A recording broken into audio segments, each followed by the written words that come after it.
So today is a bittersweet day. I'm going to sell my Q7, which I've had since I think 2016, and it's bittersweet.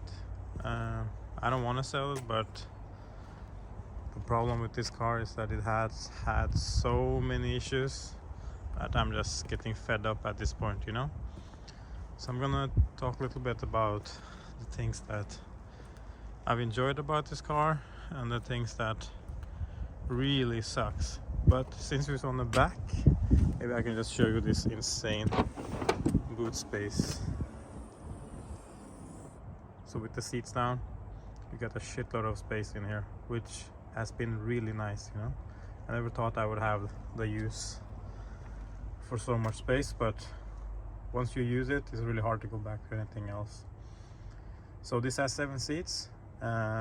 The back seats are fine if you have kids, and as you can see, you also have cup holders on each side, which is really nice. The kids love it. And the middle seats are fine. You can also pull down a middle. You also have electric crowbar. I think it's called crowbar, yeah.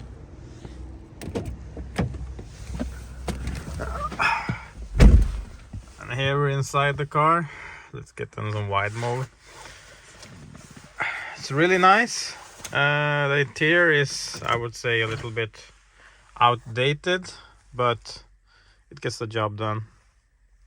It has I have almost a full equipped model. This is the 2012 model, and I have the shifters there, if you can see. Never used it, maybe twice just to check it, but it's like, looks cool, but it's not really necessary for anything, you know. It's not a sports car, but it's nice. And it has a DVD player, but the funny thing is, it only works when the car is in park. So if you're driving, you can't really have a movie on. Like, I understand why, but you know, the people in the back, they can actually see a little bit in this small screen. And then you got all the basic shit there. Navigation, never use it, because obviously you have Google Maps. I use that with my phone. This does not have Apple CarPlay. And then we have the radio, which is not Dub Plus. I don't know how it is in other countries, but in Norway they started using something called Dub Plus. So, but you only get like FM, that basic old shit. And then you have, this is for the suspension, all that shit. Tone is like for the sound. You can equip like you can like fix the treble and bass and all that shit. And this is an older car, so we do not have wireless charging, so we need to use these things. This 12 volts gets the job done, but doesn't look that nice. The space, we have 2 cup holders in the front, and this one I really like, because if you can see here, there's like a gap here. It's like if you have like a cup of coffee or tea or whatever, you can actually put it here, because you have the what the hell do you call it in English? The handle, obviously the handle. You can put the handle here, and so you can like put it in. Like if you see here, that shit is gonna just spill in like pretty fast. And then you have this compartment, which is also nice. Like if this part had wireless charging, that would be awesome. But I guess in 2012, wireless charging wasn't like that normal. And then we have one more space under here, which I rarely use, but it's okay deep. And these mats, by the way, I bought them extra. It just makes the car look a bit nicer. So let's see if I can get this shit out. This is how it looked. So then I bought these, and you can see like it instantly looks so much better. And you have the same here. Without, you have like a normal black. Like this looks so much better. You could get this in blue, which I don't know why anyone would get it in blue, but yeah, you can.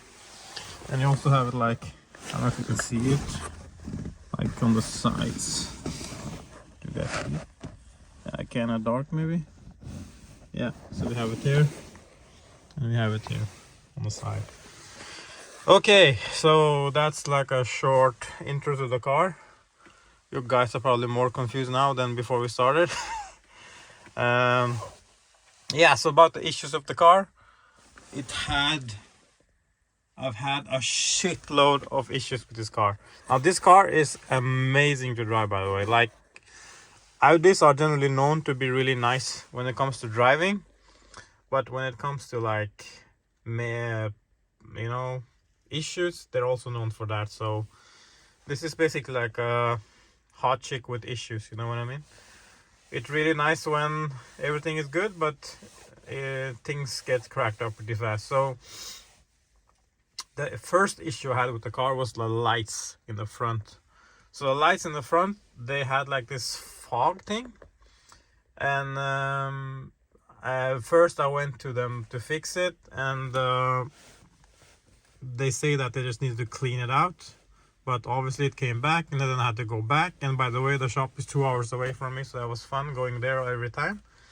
And then after that, I started getting an oil leak, which I did not think was from my car. I thought it was from my dad's car, because I was like, this is a new car, why the hell would it leak from here?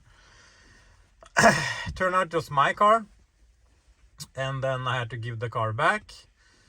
And it took them maybe 3-4 months, I think, or something, to fix it. And the whole back of the whole engine had to be lifted out, because the leak was apparently behind the engine. So great. And mind you, this car had only driven like 76,000 kilometers, so it wasn't even that much. And then after that, the diesel, or the lid of the diesel, which is electric, that thing got fucked. So we had to get that fixed. And the waiting period to get that fixed was obviously long, but I had enough diesel to maintain today. Didn't have to fix that.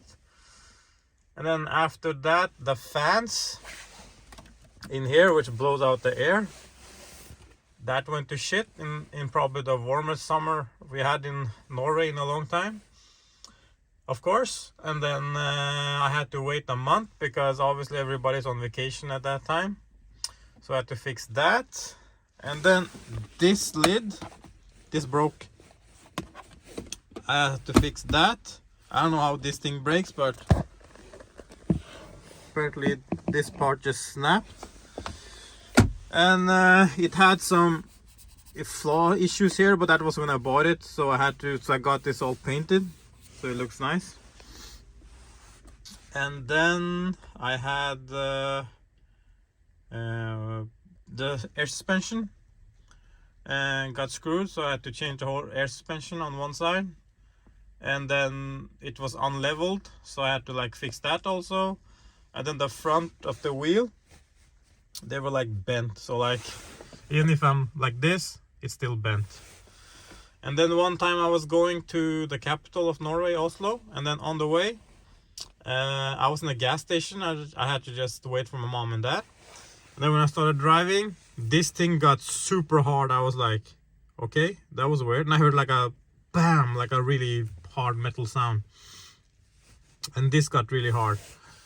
And so I found out that obviously I had to call the emergency guys, come and pick this up. And the servo has like a metal thing which is like attached like this, and that thing had just fallen right through. So it just broke, which is kind of weird for a car to do like this early. And then another issue I had was like with the air condition in the front. The air condition would not work because it was leaking all the time. So in the front, there's like a metal, like the front of the car is like metal tubes which the air conditioner travels through.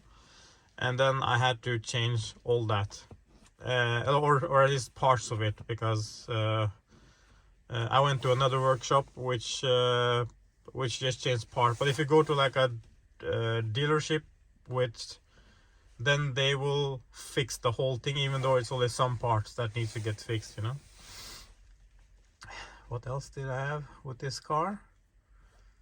Yeah, and then the engine on the back for the window wiper, that thing went to hell. So I had to change the engine for that, or the motor I should say.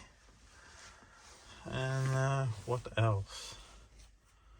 yeah, that's about all I can think about that I have changed and fixed, which is a lot actually. So would I recommend you guys buying this car? Honestly, as great as this car is when it works, I would actually advise you guys to stay away because you know, it has a great amount of space, and then it's really comfortable to drive. It looks nice, but you know,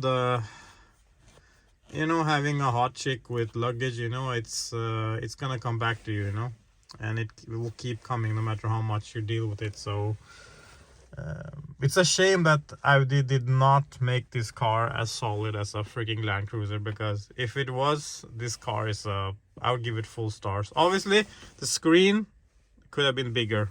I agree. And it could have been a bigger screen.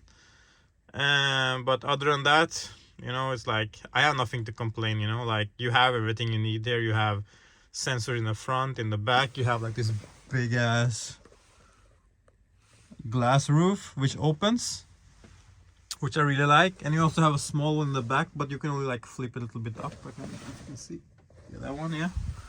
So yeah, it's a shame because I really like this car, but this car gotta go now. So I don't know which car I'm gonna get next, but I'll let you guys know. So if you got any question about the Q7, I have plenty of experience, so be sure to write your questions in the comments. I'll try to answer them as much as I can. So I've been rambling with the same freaking view all day, so thank you guys for sticking with me. But I hope this video helped you guys. Okay, so my advice: stay away from the Q7, and if you need a 7-seater, I would maybe recommend. Fuck, what would I recommend? A lot of the cars are shit. French cars are shit. Audis are shit.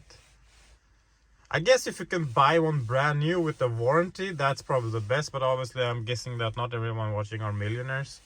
So I don't know if you can get the Land Cruiser cheap. I guess that's fine, but they're not so comfortable as these ones. But I don't know. I'll check it out. I need to get the 7-seater anyway, so let you guys know what I end up buying. Okay. Thanks for watching, guys. See you soon. Bye.